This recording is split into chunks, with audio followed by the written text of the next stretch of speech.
ሰላም ጤና ይስጥልን ክብሯትና ክብሯን እንዴት ናችሁ? በያላችሁበት ሰላምታ ድረስ አቤል ኦፊሻል ላይ ትገኛላችሁ። በዚህ ሰዓት ላይ ኦሬሊያን ቹዋሜኒ በማንቸስተር ዩናይትድ ከሚፈለጉ የአማካይ ስፍራ ተጫዋቾች መካከል አንዱ መሆኑ ዘቴሌግራፍ አስነብቧል።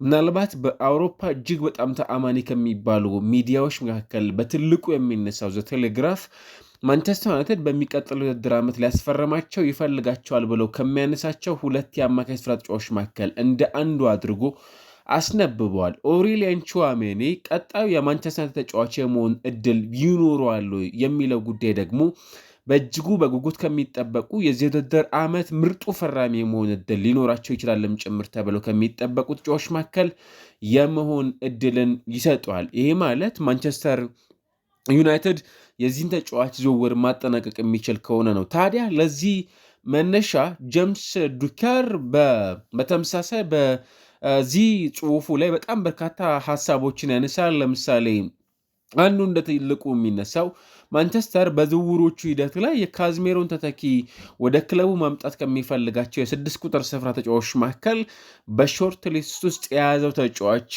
አንዱ መሆኑን ደግሞ ያሳያል። ምናልባት የእግር ኳስ ምርጡን ቆይታውን እያሳለፈ የሚገኝ ተጫዋች ነው። የዓለም ዋንጫን አሳክቷል። ገና 26 ዓመቱ ላይ ነው የሚገኘው። ምናልባትም እስከ ፍጻሜ ድረስ መድረስ ችሏል። በአውሮፓ ሻምፒየንስ ሊግ፣ የአውሮፓ ሻምፒየንስ ሊግ እንዲሁም ደግሞ የስፔን ላሊጋን ባለፉት 4 ዓመታት ቆይታው በስፔን በነበሩት ቆይታዎቹ ይህንን ማሳካት የቻለ ተጫዋች ነው። እስከ 2028 ድረስ በሪያል ማድሪድ ደግሞ የሚያቆይ ኮንትራት ያለው ተጫዋች እንደሆነም ጭምር የሚጠበቅ ነው። እርግጥ ነው ፊዮረንቲኖ ፔሬዝ ወደ ሪያል ማድሪድ ካመጧቸው ፈረንሳውያን ተጫዋቾች መካከል እንደ አንዱ ሊነሳ የሚያስችል ኮከብ እንደሆነም ጭምር የሚታወቅ ነው። ምናልባትም ብዙዎቻችን ማንሳት እንደምንችለው የቅርቡ የማንቸስተር ሲቲ ተጫዋች የሆነውና በማድሪድ የተወለደው የ2024 ባላንዶር አሸናፊ የነበረው ስፔናዊ ሮድሪ በሪያል ማድሪድ ከሚፈለጉ ተጫዋቾች መካከል አንዱ ነው።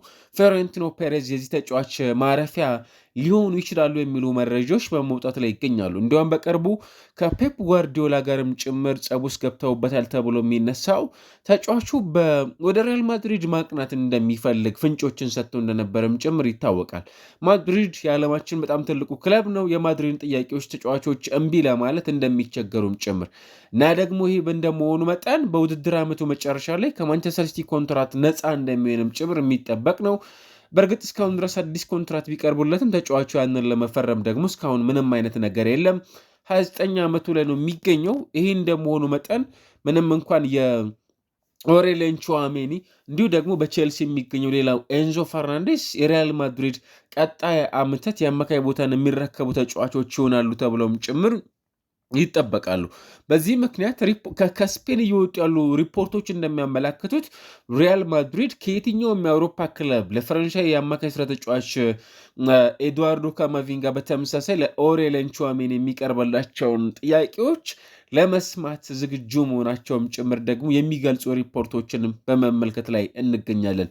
ይህ ማለት ከነዛ ውስጥ አንዱ እንደነ ማንቸስተር ሲቲ እንደምታውቁት በኖቲንግሃም ፎረስት የተጫወተ የሚገኘው ኤሊዮት አንደርሰን እስከ 100 ሚሊዮን ፓውንድ የሚጠጋ ገንዘብ በማውጣት ይህንን እንግሊዛዊ አማካይ ማስፈረም እንደሚፈልጉም ጭምር ሪፖርቶች ያመላክታሉ።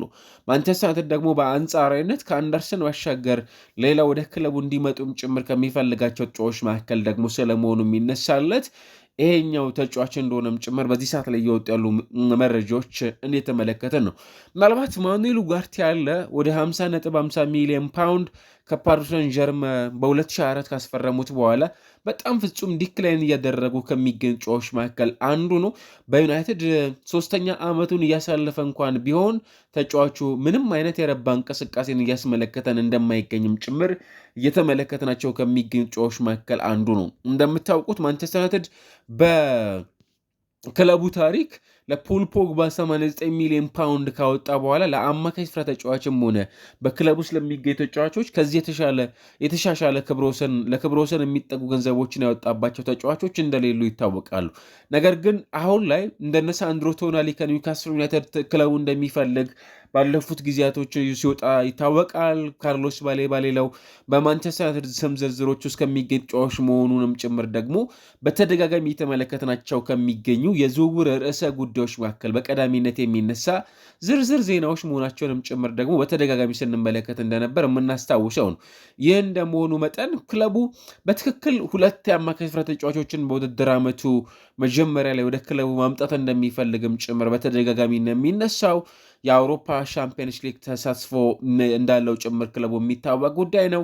ይህ ከመሆኑ ባሻገር ደግሞ ምናልባትም የረጅም ዓመታት የክለቡን የአማካይ ቦታን ደግሞ በትክክል ሊወጡ የሚገቡ ተጫዋቾችን ወደ ክለቡ ማምጣት ቀዳሚ ፍላጎታቸውና ተግባራቸው እንደሆነም ጭምር በተደጋጋሚ በክለቡ በኩል እየተነሱ ከሚገኙ ርዕሰ ጉዳዮች መካከልም ጭምር ደግሞ የሚነሳ መሆኑን እያስተዋል ነው የሚገኝ ጉዳይ ነው። ኦሬሊያን ቹዋሜኒም ጭምር ደግሞ በክለቡ ራዳር ውስጥ የሚገኝ ነው። አክቹዋሊ ቀደም ብሎም ጭምር ማንቸስተር ዩናይትድ ይህንን ተጫዋች ወደ ሪያል ማድሪድ ከመምጣቱ በፊት ሊያስፈርማቸው ይፈልጋቸዋልም ጭምር ተብለው ደግሞ ከሚጠበቁ ተጫዋቾች መካከል አንዱ እንደነበርም በተደጋጋሚ ከምንሰማቸው ጉዳዮች መካከልም ጭምር ደግሞ እንደነበር የምናስታውሰው ነው። እርግጥ ነው የዝውውር ጉዳዮች እጅግ በጣም አሰልቺ የሆኑ ባህሪያቶች አሏቸው።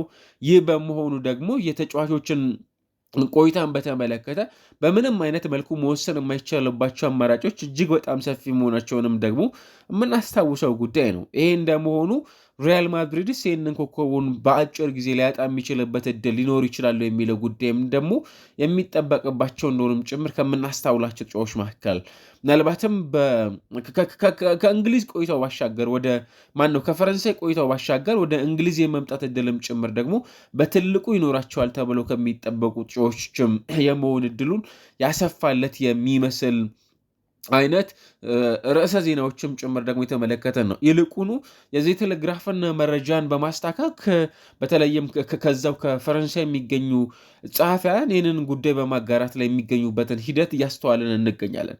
ይሄ ማለት ምናልባትም የተጫዋች ወደ እንግሊዝ የመምጣት እድሉ በጣም ሰፊ ሊያደርግባቸው የሚችልባቸው አማራጮችም ጭምር እንዳሉ የተመለከትን እንገኛለን እና እሱም እንደተናገረው ከዘ ፒቮት ጋር የነበረው ቆይታ ነበር። እያንዳንዱ ሰው ስለኔ ያወራል በተለይም በሚጫወትበት አይነት መንገድ የሚል ሀሳብን እያነሳ ነበር ከአንድና ከሁለት ዓመታት በፊት ይህንን በተመለከተ እና መጥፎ ተጫዋች ስለመሆኑም ጭምር ደግሞ አንዳንድ ተጫዋቾች በስቴዲየም ውስጥ ድምፆችንም ጭምር በማሰማት በተለይም ኳሶችን በሚነካበት ሰዓት ላይ ቡ የሚሉ ድምፆችንም ጭምር የሚያሰሙበት አጋጣሚ እንደነበረም ይናገራል። ይሄ ማለት በተለይም በስነ ልቦና ደረጃ የተሻለ ተጫዋች ለመሆን እንዳገዘውም ጭምር ደግሞ የሚናገር አይነት ተጫዋች እንደሆነ ራሱ ፒቮታል ጋር በነበረው የቃለ ምልልስ አሊያም ቃለ መጠይቅ ላይ እነን ሲናገር ከሰማናቸው ተጫዋቾች መካከልም ጭምር የሚነሳ ተጫዋች ነው ማለት ነው።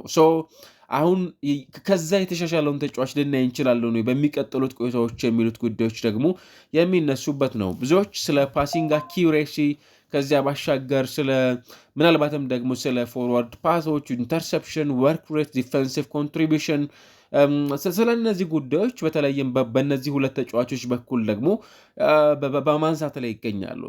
ማንቸስተር ምን አይነት ተጫዋች ያገኛል በቀጣይ የሚለው ጉዳይ በደንብ ከሚጠበቁት ተጫዋቾች መካከል አንዱ መሆኑን የሚያሳየንን ደግሞ በዝውውር ሂደቱ ላይ ክለቡ ሊያገኝ የሚችልበትን አማራጭ የሚፈጥርለትን በዝውውር ሂደቱ ላይ ልና የምንችልባቸው አማራጮችን ሊሰጣቸው ይችላል። ነገር ግን እድሜው በጣም ወጣት ነው። 26 ዓመቱ ላይ ነው። ቀደም ሲል እንዳነሳ ነው 26 ዓመቱ ላይ የሚገኝ ተጫዋች ምናልባትም በክለብ ሂደት ላይ በማስፈረም ሂደቶች ላይ የዛን ያህል ኪሳራ ውስጥ አሊያም ቁማር ውስጥ የምትገቡበትን እድል የሚፈጥርላችሁ እንዳልሆነ ይታወቃል። ይልቁኑ ክለቦች እንዲህ አይነት ዝውውሮች ላይ ተሳትፈው ቢያደርጉ ብዙም የሚከስሩባቸው አማራጮች እንደማይሆኑም ጭምር የሚገልጽ ሊሆን ይችላል። የዩናይትድን በተለይ በዚህኛው ተጫዋች ላይ ሂደት ላይ የሚሄድበትን ርቀት በማየት ሂደት ውስጥ ማለት ነው። ይሄ እንደመሆኑ መጠን ምናልባት በቀጣይ ምን ሊያስመለክትን ይችላል በፐርፎርማንስ ደረጃ የሚለው ጉዳይ ብዙዎቹ በትክክል የሚጠበቁት ምናልባትም ደግሞ በቅርብ ጊዜያቶች ውስጥ ከተመለከትናቸው የአማካይ ስፍራ ተጫዋቾች አንድ ጥራት ያለው ተጫዋች መሆኑንም ጭምር ደግሞ የተመለከትነው ነው። ቀኝ እግር ነው። ቅድም እንዳነሳ ነው ገና 26 ዓመቱ ላይ ነው የሚገኘው። በደንብ መጫወት የሚያስችል አቅም አለው። ምናልባትም አንዳንዶቹ ስታቲስቲክሶች በጣም ጥሩ የሚባል ቁጥሮችም ጭምር ደግሞ ያሉ ተጫዋች መሆኑን የተመለከትንባቸው አጋጣሚዎች በጣም ቀላል የሚባሉ አይደሉም። ያንን እናይበታል። ምናልባት ጥቂት ሀሳቦችን ብቻ ለማንሳት በተለይም የሁስኮርድ አንዳንድ ስታቲስቲክሶች ይህንን ተጫዋች በተመለከተ በተለይም በኦፌንሲቭ ላይ ጥሩ ቁጥሩ ስታቲስቲክሶች ያሉት ተጫዋች ነው። ለምሳሌ በአማካይ በጨዋታዎች ላይ ወደ 7.05 አካባቢ ፐርፎርም የሚያደርግ ለምሳሌ ኤሪያል ዱዋሎችን በጣም በማሸነፍ ስኬታማ የሚባል አይነት ተጫዋች ነው። ፓሲንጎቹ፣ ቦል ኬሪዎቹ ምናምኖቹን ካየናቸው ፍጹም አስደናቂ የሚባል ፐርፎርማንስን የሚያስመለክተን አይነት ተጫዋች ነው እና ይህንን ያከናውናል ተብሎ ይጠበቃል። በቀጣይ ፐርፎርማንስ የእግር ኳስ ኬሪየር ቆይታዎቹ ምናልባትም የተጫዋች ቆይታ በሪያል ማድሪድ ከተመለከትናቸው ባሻገር ምን ሊያስመለክተን ይችላል የሚለውም ጭምር ደግሞ የምናይባቸው ቆይታዎች የሚጠበቁ ናቸው። ቦርዶ፣ ሞናኮ፣ ፈረንሳይ ብሔራዊ ቡድን፣ ሪያል ማድሪድ እነዚህን ጉዳዮች በዚህ ተጫዋች የእስካሁኖቹ ቆይታዎች ውስጥ የተመለከትናቸው የአስደናቂ የሚባሉ የፐርፎርማንስ ሂደቶች ናቸው። ሪያል ማድሪድ እና ኦሬሊያን ቹዋሜኒ ግን በውድድር ዓመቱ መጨረሻ ሊለያዩ የሚችሉባቸው ሰፊ ድሎች መኖራቸውን የተመለከተን ነው። ሪያል ማድሪድ ኦፈሩ የማዳመጥ ግዴታዎች ውስጥ ይገባል ማለት ነው። አሁን ምን አይነት ገንዘብ ይቀርብለታል ተጫዋች በዝውውር ሂደቱ ላይ የቀረበለትን ገንዘብ ተከትሎ ደግሞ ተጫዋቹን ይለቃል። ለመልቀቅ ግን ቅድም እንዳነሳ ነው ሁሉ ሪያል ማድሪድ የአማካዮቹን ተተኪ የሆኑ ተጫዋቾችን ደግሞ በክለብ ውስጥ ማግኘት ግዴታ የሚሆንበት ጉዳይ እንደሆነ ይታወቃል።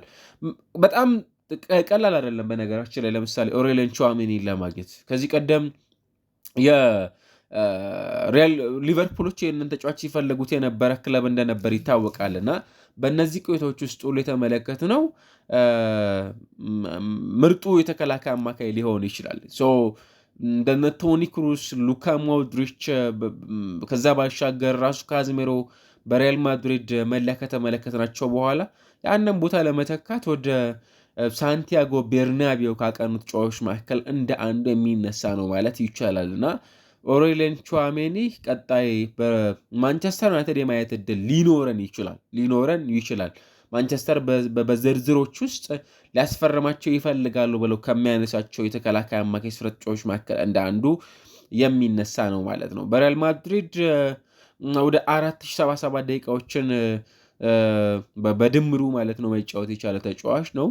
ይሄም መጥፎ የሚባል አይደለም። እንግዲህ ከተመለከትነው ከ2024 ጀምሮ የተጫዋች በቀጣይ ወደ ኦልትራፎርድ የመምጣት እድል ይኖረዋል ማለት ነው። ቅድም ባነሳናቸው መጥፎ የሚባል አይደለም። ቀጣይ ምን ሊፈጠር ይችላል የሚለውን ጉዳይ ደግሞ የምናይ ይሆናል ማለት ነው።